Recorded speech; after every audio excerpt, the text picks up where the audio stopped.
Like, comment, and subscribe.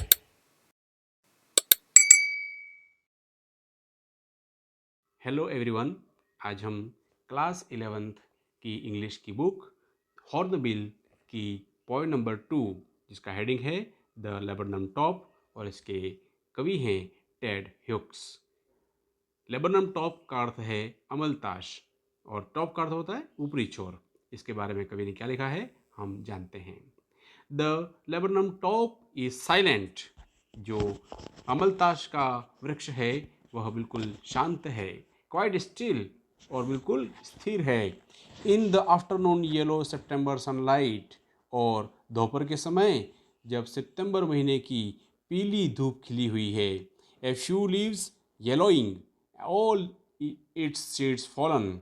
जो कुछ पत्तियां हैं वह पीली पड़ चुकी हैं, और इसके सारी जो बीज हैं वह गिर चुके हैं। Till the gold flinch comes with a twitching chirp, a suddenness, a startlement at a branch and.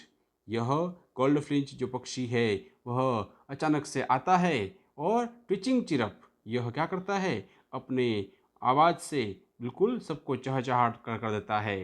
A suddenness, और अचानक से इस प्रकार से आता है, चौंकाने वाले ढंग से।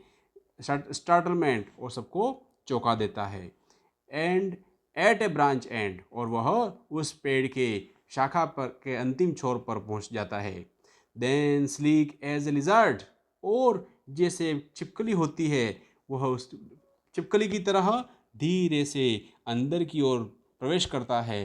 एंड अलर्ट, और वह उतना ही जागरूक है, इतना ही अलर्ट है। एंड एब्रप्ट, और एक छिपकली की तरह ही वह बिल्कुल सावधानी से अंदर की ओर प्रवेश कर देता है। शी एंटर्स द थिकनेस, वह उसके गहराई के अंदर उस घने पेड़ के बीच में जाता है। एंड ए मशीन स्टार्टअप्स, और जैसे ही वो प्रवेश करता है तो अपनी आवाज़ से उसको चहचहाट से भर देता है। And a machine startup of chittering, and a tremor of wings and thrillings, the whole tree tremble and thrill। वह चू चू करके स्वरों में, पंखों की फड़फड़ाहट के साथ में, और कंपन भरे स्वरों का कोहराम मच उठता है। सारा ही वृक्ष जो होता है वह क्या करता है, कांपने लगता है। Tremor of wings and thrilling, the whole tree trembles and thrills, सारा ही वृक्ष कांपने लगता है। और it's it is the engine of her family, यह जो वृक्ष है उसका पूरा परिवार है वह इंजन है, अर्थात उसके परिवार पूरा है वह इसी पेड़ पर रहता है। शी स्टॉक्स इट फुल, वह इसको भरपेट खाना खिलाती है, पानी पिलाती है, सारा ही काम इस पेड़ पर करती है।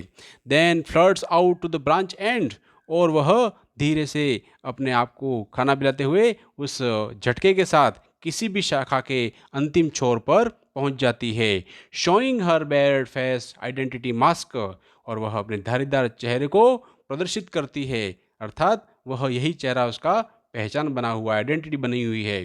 Then with eerie delicate whistle chirp whispering, she launches away towards the infinite. फिर भी अजीब सी, नाजुक सी, सीटी जैसी धीमी चहचहाट के साथ में यह अनंत आकाश की ओर उड़ जाता है।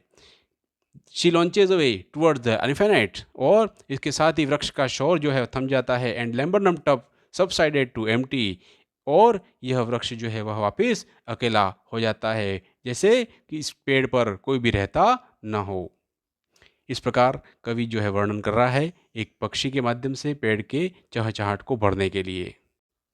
कवि के द्वारा इसमें इस प्रकार चित्रात्मक रूप से वर्णन किया गया है कि अमलताश का जो पेड़ है वह सितंबर के दोपहर के समय एक अकेला बिल्कुल मुरझाया हुआ वृक्ष के रूप में होता है। लेकिन जैसे ही जो गोल्ड फ्लिंच पक्षी है वहाँ आता है तो उस पेड़ को गुंजायमान कर देता है। यहाँ पर इस पेड़ के ऊपर जो पक्षी है उसका पूरा परिवार है वह उसको भोजन देती है, और जब भोजन हो जाता है तो वह उस पेड़ को उसी प्रकार शांत छोड़ करके वापस उसके अंतिम छोर तक पहुंच करके इसको सुनसान अकेला छोड़ करके रवाना हो जाता है।